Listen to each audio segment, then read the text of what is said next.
এই দেখতে পাচ্ছেন ওরা কিন্তু সবাই নতুন ড্রাইভার, হেল্পার কিন্তু গাড়ি চালানো শিখতেছে। আস্তে ধীরে নামা,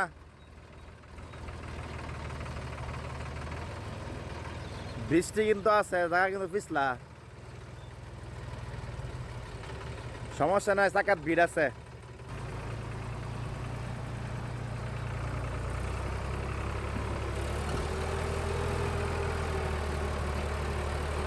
শুরু পোলাপান বুঝছেন, মোটামুটি ভালোই ড্রাইভার হয়ে গেছে।